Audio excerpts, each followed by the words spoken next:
Estamos aqui em mais um RJ Mais Negócios da Associação Comercial do Rio de Janeiro.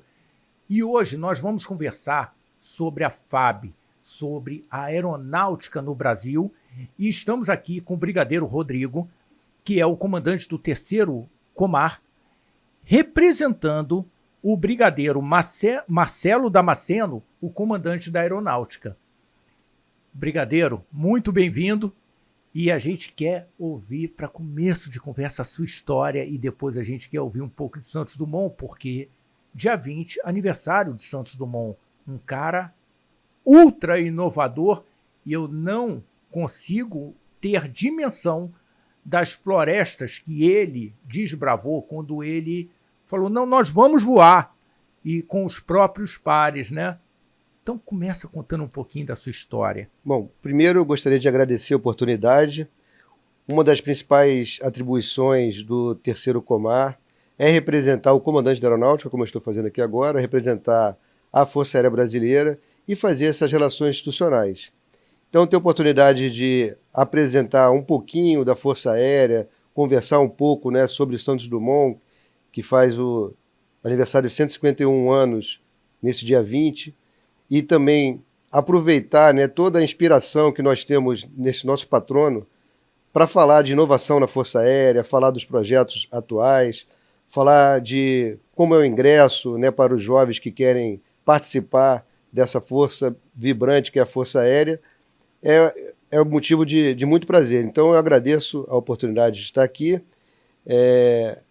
e fico à vontade para começar dizendo que eu entrei na Força Aérea em 1984, né, que é uma das formas de ingresso pela Escola Preparatória de Cadetes do Ar, né, uma instituição de ensino médio que prepara os alunos que lá entram para o ingresso na Academia da Força Aérea, instituição de ensino superior, que forma oficiais para os quadros de aviação, de intendência, que cuida da nossa parte administrativa, e de infantaria. Então eu entrei em 84 na EPICAR, fiz 14 anos já dentro, né, do período de adaptação da EPICAR, sou um dos mais novos da minha turma. E quando você entra, se não for colocado debaixo de uma orientação muito boa, você demora a ter a dimensão, né, do tamanho da Força Aérea, né, e do papel dela para a sociedade. Hoje nós vivemos num mundo com muito mais informação, então todas essas mídias, né, toda essa oportunidade de difundir a informação, eu acho super válida, porque os nossos jovens passam a entender, e quem fizer a opção por entrar na Força Aérea vai fazer essa opção já com muito mais entendimento de qual será o seu papel dentro da Força Aérea e dentro da sociedade. As outras formas de ingresso, nós temos o ingresso pela Escola de Especialistas da Aeronáutica, que é a instituição que forma nossos sargentos, nosso corpo técnico em várias áreas de atuação, que vão desde controladores de voo, mecânicos de aeronaves, área de saúde. Então, uma infinidade de especialidades que são cobertas nessa instituição nossa, que é a Escola Especialista, que é em Guaratinguetá. Também por ingresso por concurso, é uma outra forma de entrar na carreira da aeronáutica. Nós temos, obviamente, o serviço militar, né, obrigatório, que todas as forças recebem, né, os jovens, né, que fazem um alistamento obrigatório, e que, durante um período, também podem servir, né, dentro da força.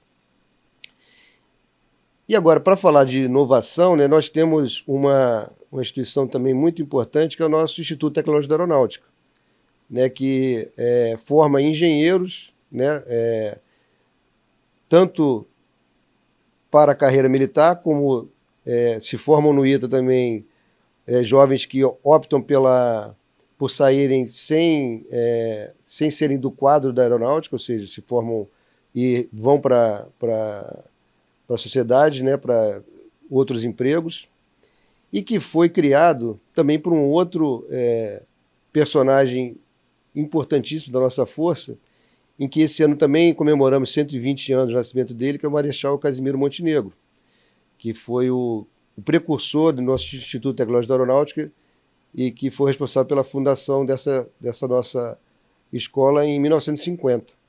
E até hoje ela é uma referência, né, na formação de várias turmas de engenharia. Aproveitando que nós estamos falando do ITA e que eu estou representando o comandante, nós estamos dentro de um projeto, né, de expansão, né, do nosso ITA, ao criar um novo campus em Fortaleza.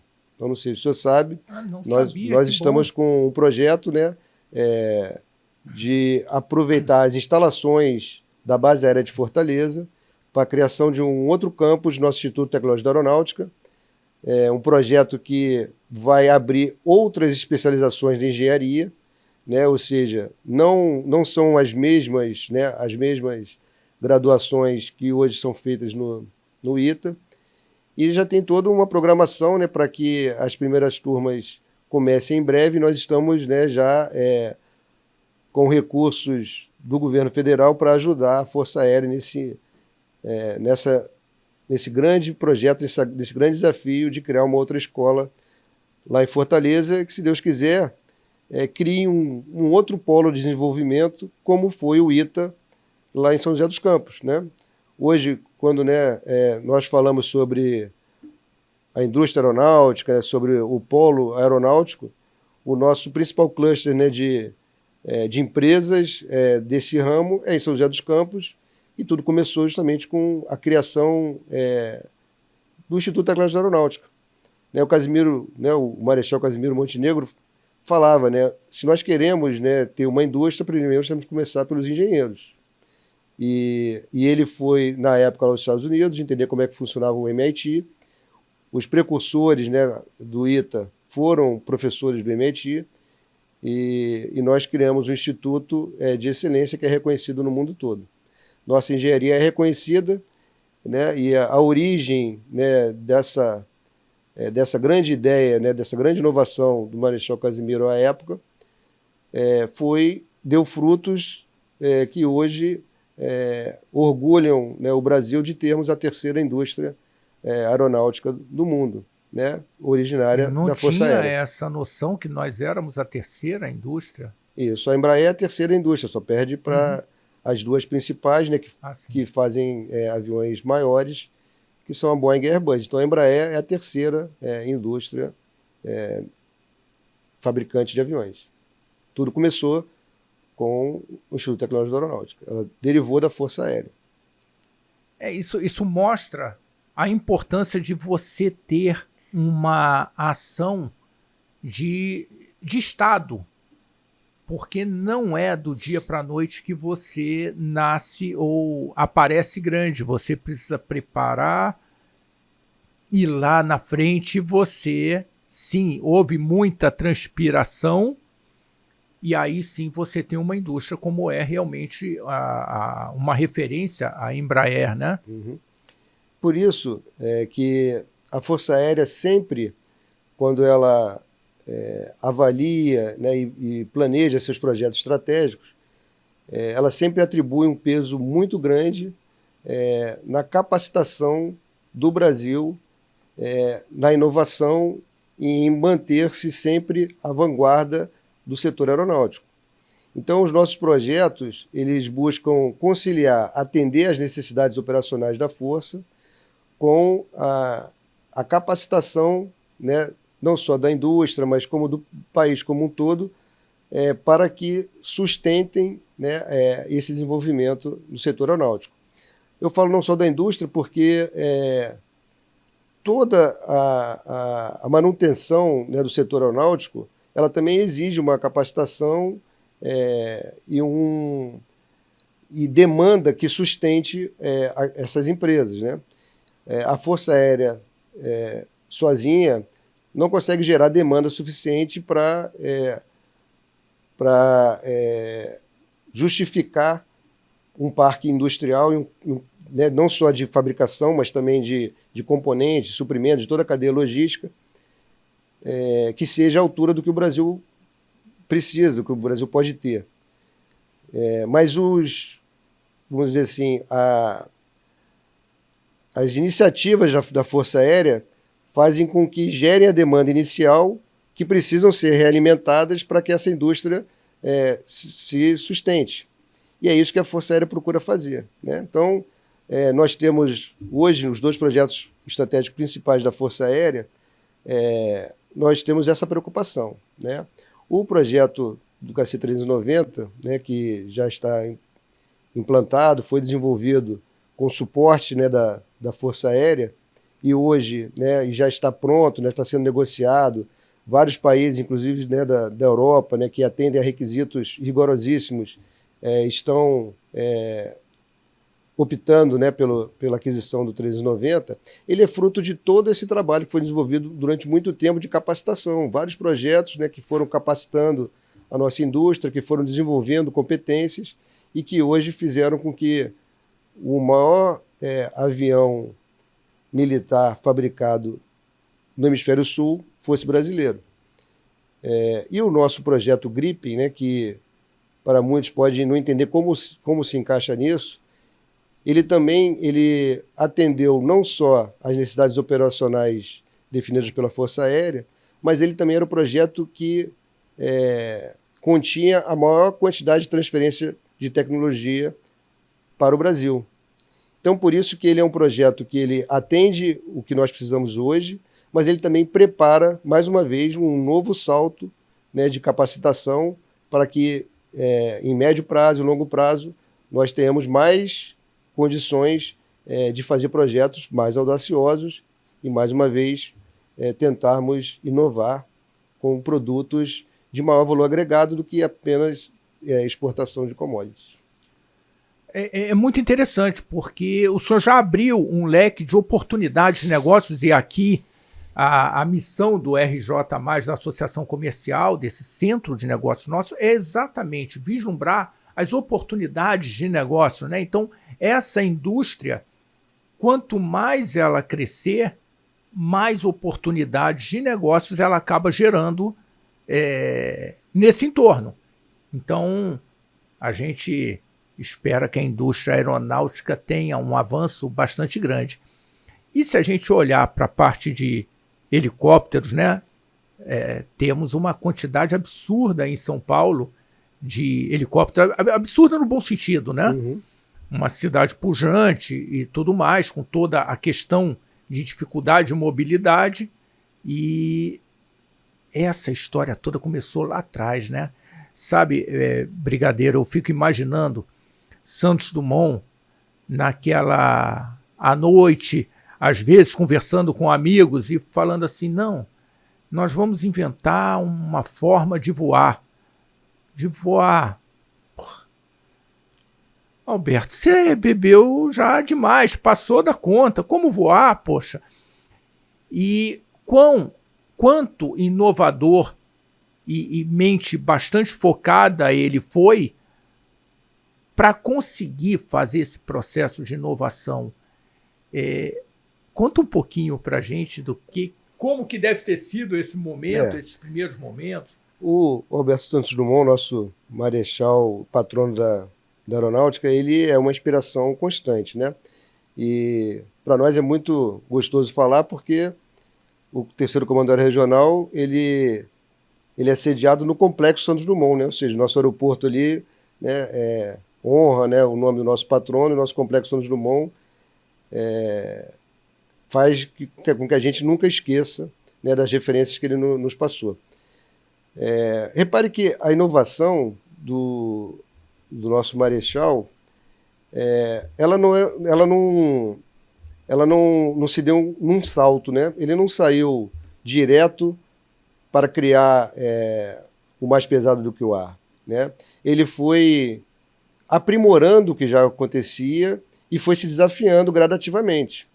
Então, costumo dizer que para que a gente consiga inovar, a gente tem que conhecer muito bem o que existe, explorar tudo o que existe ao limite, e aí não se contentar com esse limite, e aí desafiar esse limite. Repare que antes do mais pesado do que ar, os balões, né, que eram o grande produto da época, e ele foi o primeiro a dar a dirigibilidade né, aos dirigíveis, né? Ele foi o primeiro a contornar a Torre Eiffel. Então, ele usou os próprios balões para iniciar as experiências, né, de aerodinâmica. Hoje nós fazemos isso virtualmente. A gente fazia muito em túneis, né, de vento, e agora, né, os programas já fazem muito desse processo por software. Mas naquela época ele tinha que experimentar executando mesmo, né, fabricando, testando e vendo qual era o efeito, né, real, né, do vento, né, do ar em cima das superfícies que ele estava imaginando que poderiam sustentar um objeto mais pesado num voo controlado. Mas ele foi ampliando esses limites gradativamente. Eu não consigo imaginar como ele idealizava, né, o final desse caminho, né, o quanto ele foi ajustando, né, a mente dele inquieta, o quanto foi ajustando o que ele tinha na cabeça inicialmente até chegar no projeto que chegou. Mas a gente pode ver que ele era realmente brilhante, porque o 14 Bis ele é um projeto que fez, né, cumpriu a profecia, né, de 1906, fazer o primeiro voo controlado do mais pesado que o ar, mas ele percebeu que ele estava meio invertido, né? Ou seja, se você observar a aerodinâmica do 14 Bis, ela inverte um pouco as superfícies como são a maioria dos aviões hoje, né? Como são os aviões de hoje. E o maior sucesso dele, que foi o Demoiselle, já inverte, né, a superfície de arfagem, em vez de ser na frente, como era o 14 Bis, passa a ser atrás. Ele inverte a aerodinâmica toda, ou seja, ele não também era comprometido com o erro, né? Ou seja, ele viu que funcionou, mas que poderia ter uma maneira melhor.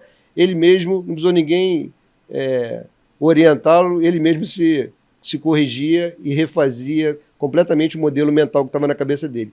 É uma capacidade que realmente nos inspira, né? E a Força Aérea, como a força mais recente, né, criada, né, em virtude de o avião ser historicamente recente, ela é muito atrelada à tecnologia e à inovação. Então, por isso que a gente fica muito satisfeito de estar aqui falando justamente disso, né, de inovação, de tecnologia, que é, para nós, a sobrevivência da Força Aérea. Ela tem que estar sempre pensando em como manter o seu nível tecnológico, como estar acompanhando as inovações ou promovendo-as de forma que ela mantenha-se operacionalmente equipada, mantenha-se com a capacidade de dissuasão que precisa, mas também contribua para que o Brasil cada vez mais eleve sua posição no contexto mundial. Não sei se é uma pergunta difícil, mas às vezes a sociedade fala assim, puxa, mas o Brasil é tão pacato, a gente precisa tanto das Forças Armadas. Eu falo, gente, pelo amor de Deus, a gente pode ser pacato, mas um país que não tem uma força armada, ele fica mais suscetível a um bolo de coisas. Bom, primeiramente, nós pretendemos continuar pacatos, né? Mas as Forças Armadas servem para isso, para garantir que nossos interesses não vão ser subjugados, que nós não vamos ter interferência externa indevida, e nós temos muitas riquezas, né? Temos um país enorme, muitas fronteiras, muitas riquezas ainda inexploradas. A garantia de continuarmos sendo pacatos é termos Forças Armadas preparadas e dissuasórias, como eu falei. Mas não é só por isso, né? As Forças Armadas, nessa parte, né, de tecnologia, de inovação, elas são indutoras, né? Os países envolvidos usam justamente as necessidades militares para gerar inovação, para romper as fronteiras da tecnologia, para assumir riscos, né, do desenvolvimento de novas tecnologias, até que a própria indústria assuma, né, esse uso dual da tecnologia e assuma o uso civil. Nós sempre temos essa preocupação. Quando a gente estava falando da indústria, de gerar demanda para a indústria, a gente tem essa preocupação porque a gente sabe que não temos uma força aérea que justifique um investimento muito grande numa indústria para sustentar apenas a força aérea. Mas se aquilo que nós estamos desenvolvendo também é utilizado em outras aplicações civis, a indústria não vai se moldar apenas para atender a Força Aérea, ela vai se moldar para atender uma demanda que vai ser gerada por outros setores também da sociedade. E isso que a gente procura manter, né, para não fazer com que o nosso produto seja uma tecnologia ou algo exclusivo, de utilização exclusiva, gerando uma demanda pequena para um produto de alto valor de investimento, para que tenha, né, uma recuperação do investimento, e acaba se tornando inviável. Né? Então, essa preocupação no planejamento estratégico da Força é sempre considerado, né? Essa preocupação de ter uma aplicação dual, nem que inicialmente ela seja principalmente militar, mas que depois essa aplicação possa derivar para uma aplicação partir para a sociedade civil. Isso. O senhor falou com relação aos drones, que também ajudaram. Drones não, os VANTs, né? Os veículos aéreos não tripulados da Força Aérea também foram utilizados, né, na operação, nós chamamos lá Operação Taquari 2, que foi a operação para apoio, né, às vítimas das enchentes lá no Rio Grande do Sul.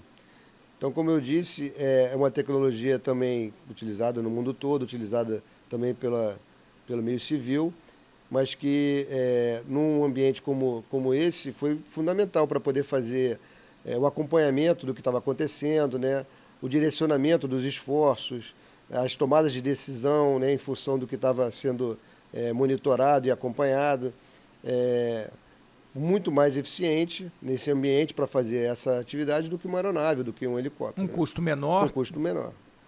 E uma permanência, né, em voo muito maior, né, uma autonomia muito maior do que uma aeronave.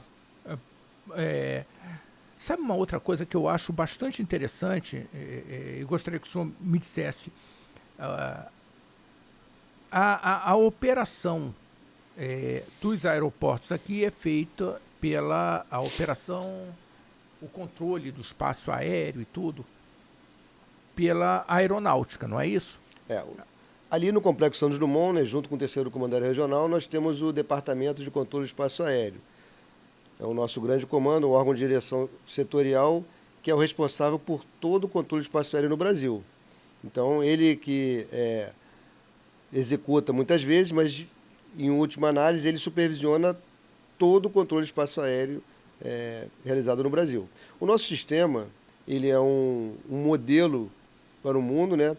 Primeiro porque nós estamos num índice de aderência aos requisitos, né, da OASC, que é a Organização Internacional da Aviação. Nós estamos há muito tempo entre os 5 países com maior aderência a todos os requisitos, né?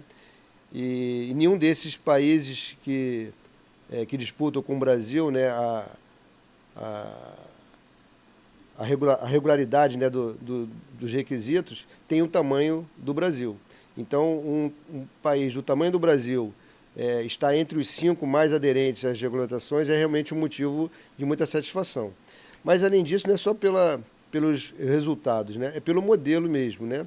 Nosso modelo, desde que foi concebido, ele faz, mais uma vez, né, a aplicação dual, né, dos equipamentos.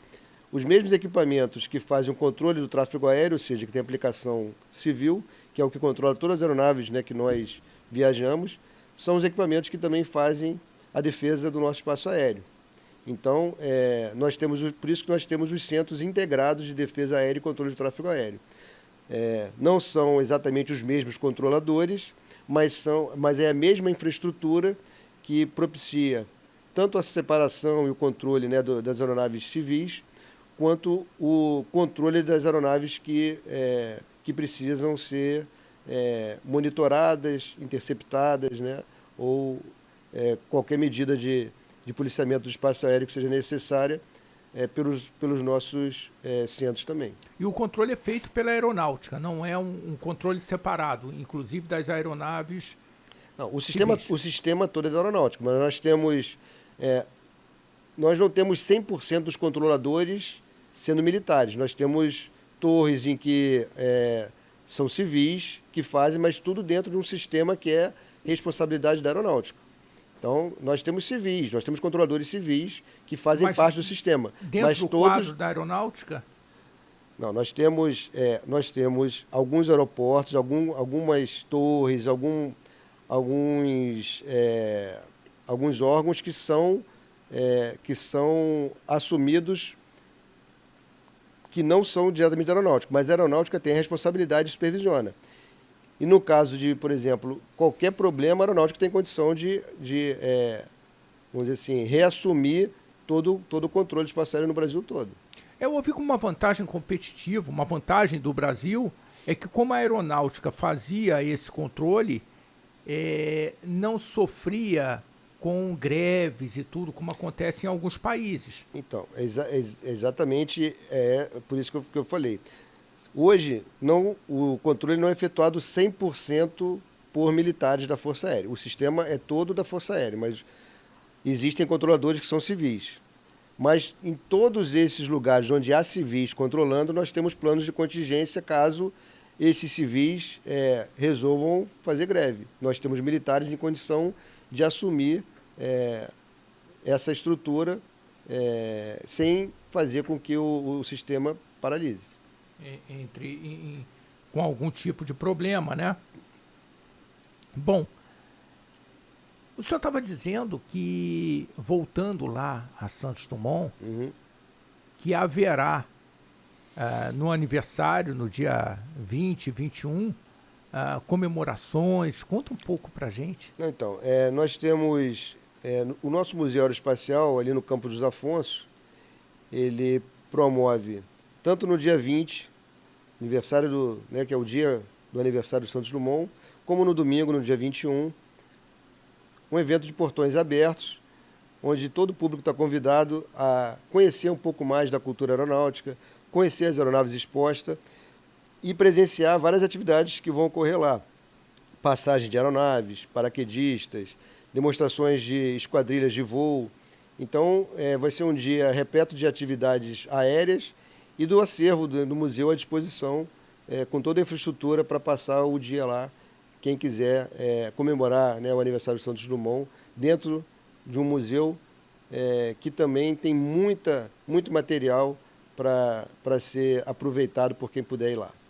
É bacana, porque isso aproxima a população, o cidadão, né, a toda essa estrutura e a nossa história, né? Eu costumo dizer, Brigadeiro, que quem não conhece a sua história, quem não sabe de onde veio, dificilmente conseguirá projetar para onde vai.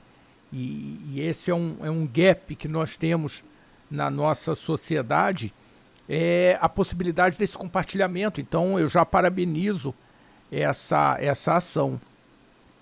Como é que a aeronáutica está vendo a questão da transição energética? A aeronáutica, os meios aéreos, né, eles têm uma restrição de eficiência, né? Então, eles dependem muito de uma eficiência de peso, né, para poder compensar. Então, por exemplo, a mudança para os motores elétricos, né, para que sejam plenamente incorporados, né, nos meios aéreos, eles dependem ainda de desenvolvimento de baterias mais eficientes, né, de confiabilidade de baterias, né, de forma a ter eficiência sem cobrar, né, um esforço muito grande para transportar o próprio peso, né, o próprio peso do equipamento, ou seja, para ter carga útil disponível. Então, é um caminho que eu acho que vai ser trilhado, né, mas a Força Aérea está acompanhando e não tem hoje nenhum projeto que já tenha motor elétrico, por exemplo, como garantia de que vai substituir algum equipamento nosso. Mas a ideia, né, de motores híbridos, né, para que haja essa transição, ela é incentivada pela Força Aérea. Mas nós já estamos comprometidos, né, com a nossa capacidade de investimento nos projetos que eu já falei. Uhum. Então, como eu disse também, né, toda inovação exige um suporte de investimento e que no final vai ao produto, né, quando o produto estiver pronto, vai gerar uma demanda de custeio também para sustentar aquilo que que foi desenvolvido.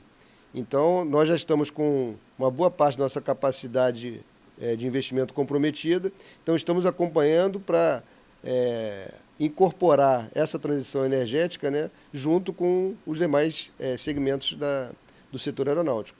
Então, estamos acompanhando com bastante expectativa de quando nós vamos conseguir reduzir os custos, reduzir os pesos, né, desses motores para que eles sejam eficientes, né, e incorporem nas frotas. Tornem-se viáveis, né? Tornem-se viáveis, né? A gente vê, por enquanto, né, isso em uma escala muito reduzida, né? Então, veículos menores, né, drones, né, equipamentos ainda com pouca capacidade de carga, e isso com certeza vai ser desenvolvido, né, até a gente conseguir fazer essa transição. Legal, legal. E o senhor estava falando desse novo centro lá no Ceará, do ITA, e vai se chamar ITA também? Não, é o próprio ITA. É o Na próprio realidade, ITA, né? É um outro campus do ITA, né? Então, a coordenação, né, a gestão é unificada, né? Tanto que as primeiras turmas, elas iniciarão em São José dos Campos, enquanto as obras continuam, né, vão ser desenvolvidas lá em Fortaleza, e aí depois o término do curso será finalizado lá em Fortaleza. É a mesma instituição, com os mesmos critérios de qualidade, né, exatamente com os mesmos valores, né, com o mesmo cuidado, né, com a formação. Nós estamos muito empolgados com esse novo projeto. Você sabe, brigadeiro, nós vamos montar estamos pensando, estruturando uma estrutura aqui de capacitação para o empresário. Tivemos conversando aqui com a Bolsa de Valores, a nova Bolsa de Valores do Rio, foi anunciada até aqui na Associação Comercial. Então a gente falou, olha, tem que preparar o empresário para estruturar a sua empresa, para atuar na Bolsa, para mesmo que seja um pequeno e médio, começar a se estruturar na Bolsa, para participar em algum momento da Bolsa. E o senhor falando no ITA, e é meio que consciente comum, a qualidade do ITA se habilita lá na empresa. Algum engenheiro que fala assim, não, eu estudei no ITA, você fala, eita caramba, esse cara tá ótimo, de cara, se aceitar o salário que eu tenho disponível para tal, tá empregado de cara. Quem sabe a gente não possa pensar em alguma ação onde até mesmo a gente consiga trazer alguns professores do ITA ou algumas pessoas capacitadas no ITA para vir conversar com a gente sobre a aeronáutica, fazer parte de algum dos cursos que nós pretendemos montar, para abrir a mente de alguns empresários ou empreendedores novos para falar, legal, tem ali um mercado, tem uma oportunidade, eu não tinha pensado, mas o meu produto, o meu modelo, os meus tornos, a minha estrutura pode atender a essa demanda. E quem sabe a aeronáutica, ao invés de comprar um determinado componente fora, comprar aqui dentro, mesmo que com um volume não tão grande, como o senhor bem falou, né? Esse mercado que vai atender a aeronáutica pode não ser um mercado muito grande, mas é um mercado importante. Então, quem sabe a gente não consiga trazer professores para participar disso. Vamos lá, são acho que dois assuntos que a gente pode didaticamente separar. No ITA, né, em nosso corpo lá do ITA, na formação de engenharia, ele pode contribuir, né, se a gente conseguir alguma forma de ajudar, em cursos ou em palestras, né, em como o ITA é estruturado, como as carreiras de engenharia são estruturadas. Isso a gente pode ajudar a entender como é que funciona. Essa parte mercadológica, né, a parte comercial, de quais produtos poderiam entrar na cadeia de suprimentos da Força Aérea ou na cadeia logística da Força Aérea. Nós temos um comando lá em São Paulo, que é o comando de apoio, que é o comando geral de apoio, que é a parte logística da Força, que ele abarca a parte toda de TI, de tecnologia de informação, toda a parte de engenharia e patrimonial, a parte de cuidado com as nossas instalações, e a parte de material aeronáutico bélico. Todas as nossas aeronaves, nossos armamentos e a manutenção disso é feita por esse comando. Então, quando nós fazemos uma aquisição de um projeto novo ou um desenvolvimento de algo novo, é dentro ainda do nosso DCTA, né, do nosso órgão de tecnologia. Mas a partir do momento que o projeto é implantado e que ele entra no ciclo de vida, né, normal, aí é o nosso comando logístico, não tem mais a ver com ITA. Então, quem pode, de repente, conversar quais são as capacidades, né, possíveis da indústria, quais são os produtos ou os sobressalentes ou os suprimentos que fazem parte, né, desse mundo de material que gira em torno do setor aeronáutico, seria o nosso Comando Geral de Apoio, né, a parte que cuida da logística, que poderia ajudar, de repente, numa palestra ou dos empresários, entender como funciona essa cadeia, né, de suprimentos da FAB e que também é replicada em outros setores da aeronáutica.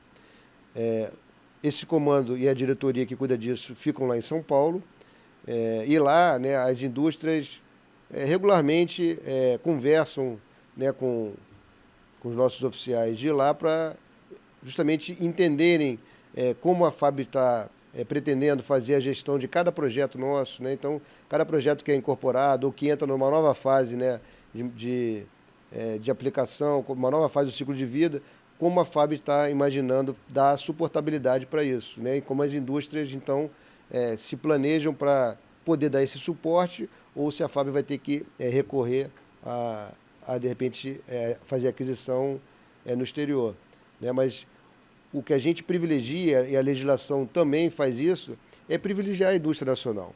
Então, se eu tiver condição de fazer a sustentabilidade da frota da Força Aérea com a indústria nacional, ela vai ter preferência do que eu fazer aquisição no mercado externo. Então, esse conhecimento é importante, mas aí já não tem muito a ver com ITA, tem a ver já com quem faz a gestão realmente dos nossos projetos implantados. Ótimo, ótimo. Olha, estou gostando demais do papo. Eu acho que a gente já tem que ir para as considerações finais. Mas acho excelente e já aceito essa conversa, porque nós temos que fomentar. O nosso objetivo aqui, até como o nome já diz, a Associação Comercial do Rio de Janeiro, é entender como é que a gente aquece essa economia mais um pouquinho e dá uma abertura de mente no empresariado do Rio de Janeiro, para entender como novos mercados, potenciais novos mercados. De repente ele está lá produzindo um determinado parafuso para um segmento da indústria e fala assim, puxa, mas esses parafusos, embora sejam poucos, eu tenho total condição de atender. Se é num aço diferenciado, eu consigo atender, e ele vai saber a partir do momento que conversar e a gente conseguir levar mais pessoas a terem esse acesso. E, evidentemente, esse acesso maior traz vantagem também para a aeronáutica, que de repente vai estar sendo atendida em uma ou outra demanda pelo mercado nacional e possivelmente com um custo melhor. Então, Brigadeiro, considerações finais, sinta-se à vontade para... Mais uma vez agradecer a oportunidade, né, de poder esclarecer um pouquinho, né, sobre a Força Aérea, responder, né, algumas angústias, algumas dúvidas aí apresentadas. Permaneço à disposição, né, o Comando Aéreo Regional é aqui perto da associação, né, já faço aqui um convite para que você possa ir lá também conhecer o nosso Comando Aéreo lá, a gente conversar um pouco mais sobre a Força Aérea, entender um pouco mais, né, de como nós funcionamos, né, como cada órgão desse se interrelaciona, como nós temos a expectativa de perseverar nos nossos projetos estratégicos, como nós entendemos que a FAB tem que estar pronta para atender a sociedade, né? Então, atender a pátria, né? Então, aquilo que falou sobre a defesa, né? Aquilo é intangível, né? Então, aquilo nós vamos buscar fazer, independente de alguém achar que precisa ou não. Nós sabemos que precisamos. Mas nós também temos essa consciência de procurar fazer isso de uma forma que dê retorno visível para a sociedade. Então, a gente não quer ficar apenas com o intangível de garantir a defesa, né, e a superioridade, né, a soberania do espaço aéreo. A gente quer também que, com isso, a gente contribua para que o Brasil se torne cada vez maior e que a gente possa sempre atingir, né, capacidades que não tínhamos. Então, fico à disposição, será sempre um prazer recebê-lo e retornar para tirar qualquer dúvida. Muito obrigado.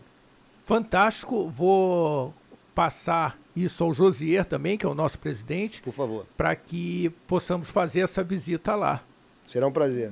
Ótimo, fantástico. E você que está assistindo a gente, vai lá, se inscreve no canal, aperta o sininho para você ser informado de novos vídeos e vai amanhã lá conhecer um pouquinho mais do museu no Campo dos Afonsos. No Campo dos Afonsos. Em Marechal Hermes. Isso. Então, fica com a gente.